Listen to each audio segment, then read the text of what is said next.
Jenin refugee camp, Shirin Abu Akleh, Gaza, with the Islamic Jihad leaders in the northern and southern parts of the Strip.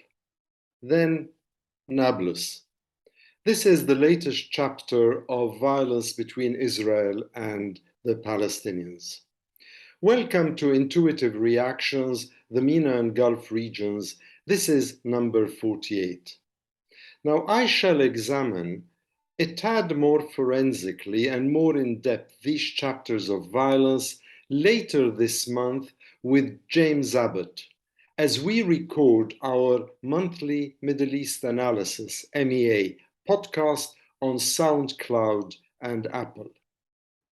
For now, though, as a brief bird's eye view, let me start off by saying that from an Israeli perspective, I would suggest that breaking dawn in Gaza was successful. So was, in a sense, the killings in Nablus. Two Islamic Jihad regional leaders in Gaza and one Fatah member in Nablus were killed, alongside other militants, as well as civilian casualties that included children and women.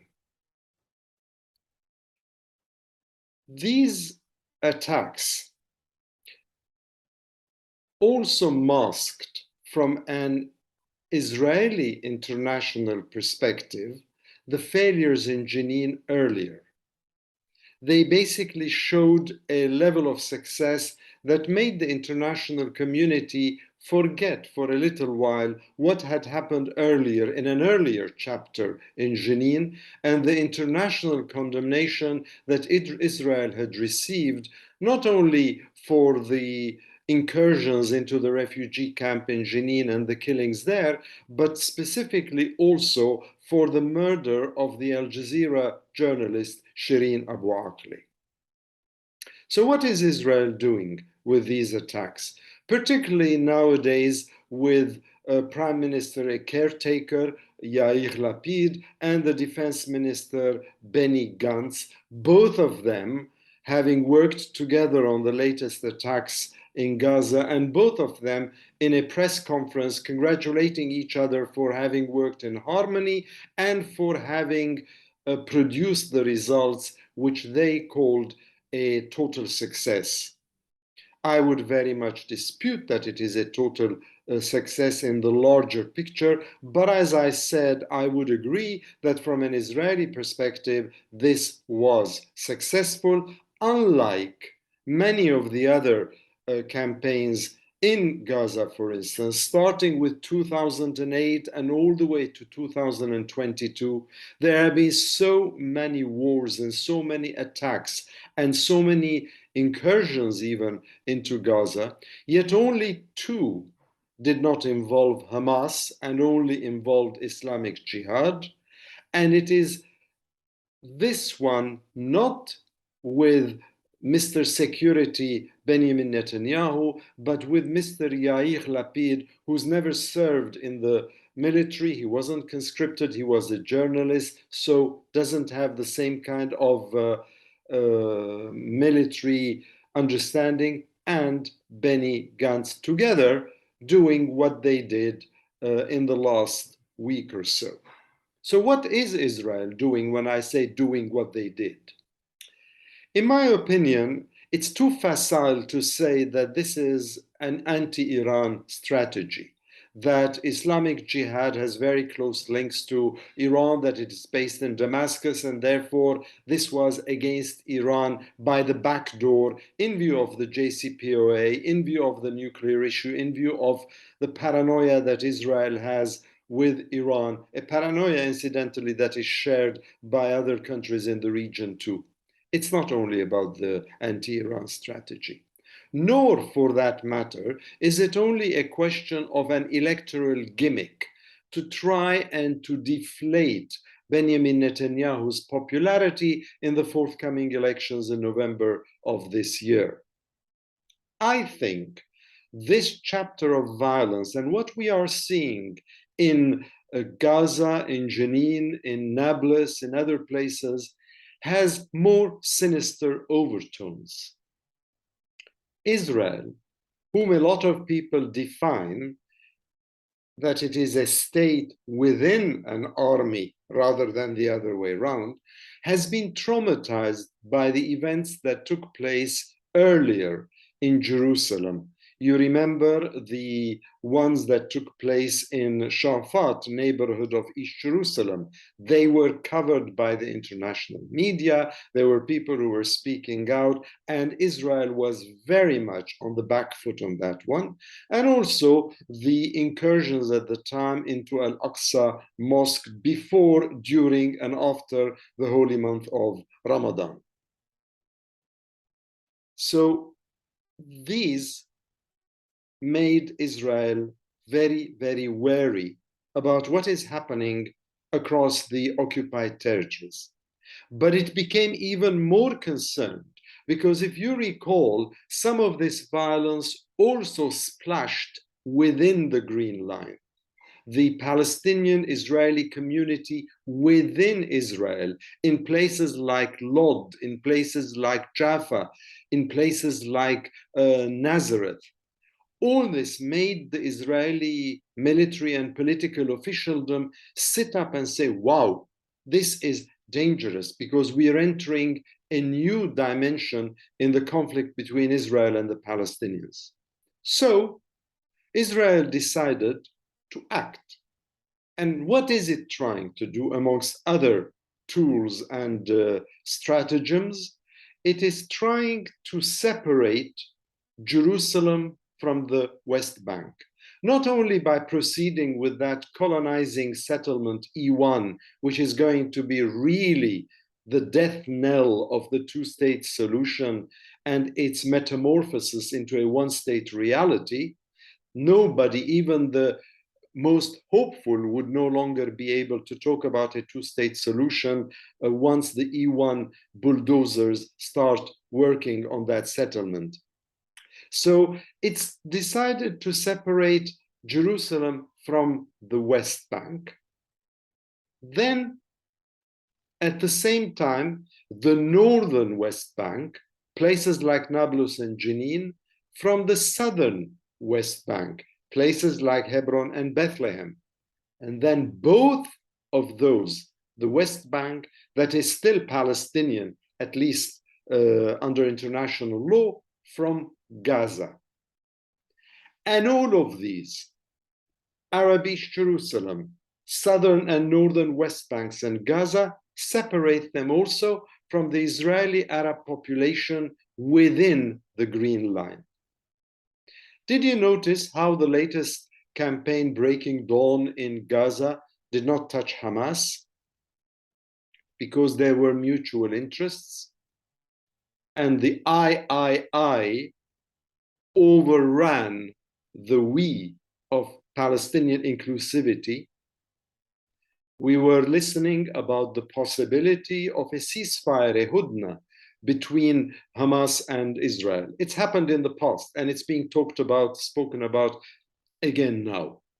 And also that carrot that comes with the stick during difficult economic times, that Israel would allow not only 14,000, but up to 20,000 and even more workers to cross Beit Hanun crossing point into Israel to work there and earn their money. This is, in my opinion, what Israel is trying to do now.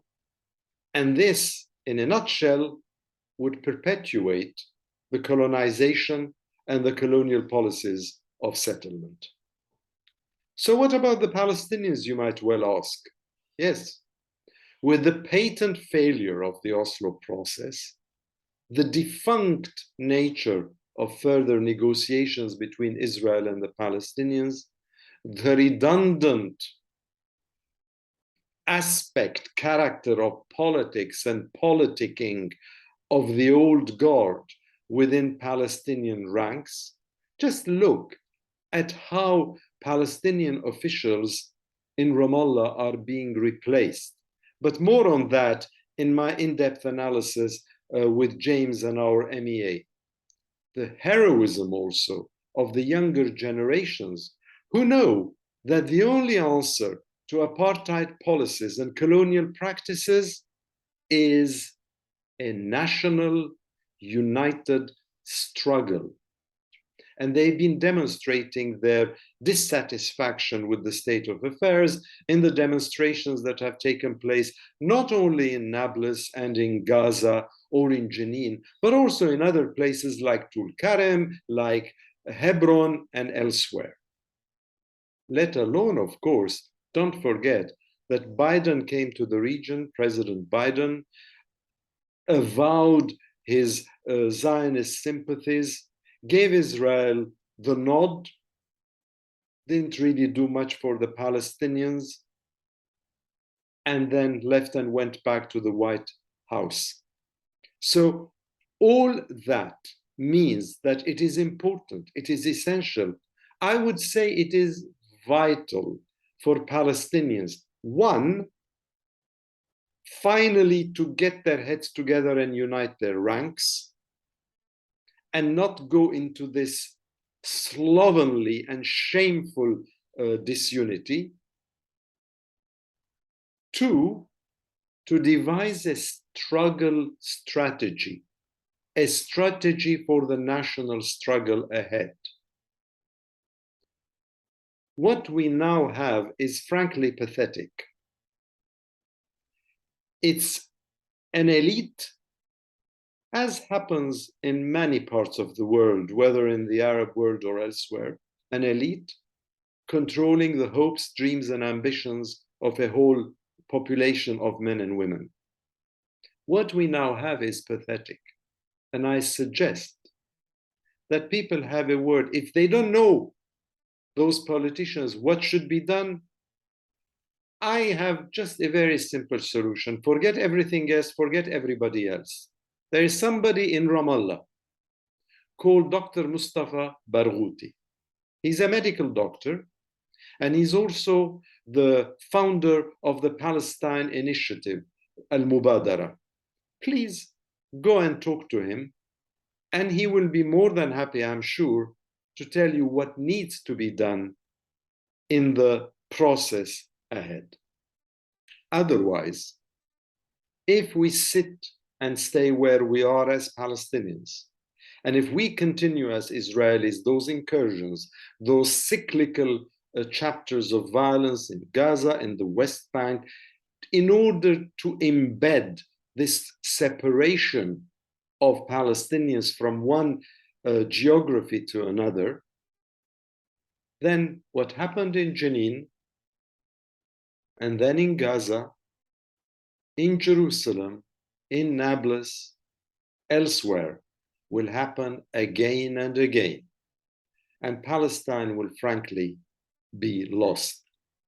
I remember a diplomat within Palestinian ranks who served in many parts of the world, but also for quite a long period here in the UK, a native Palestinian of Jerusalem who said, amongst many other things that he said, Israel wants to get rid of the Palestinian demography, but keep the Palestinian geography.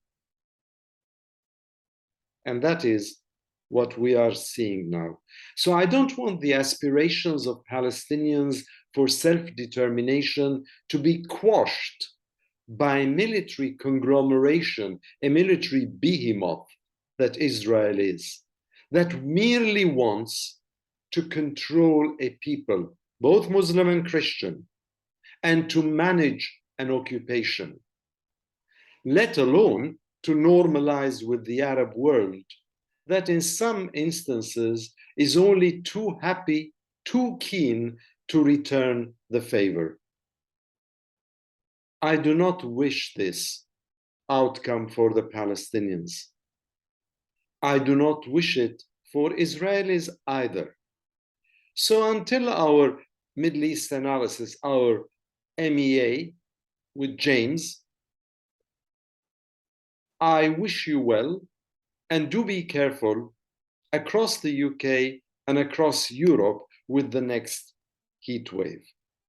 And let's hope that whatever forlorn hope we have will not be completely squashed in future days, weeks, months leading up to the Israeli elections and beyond.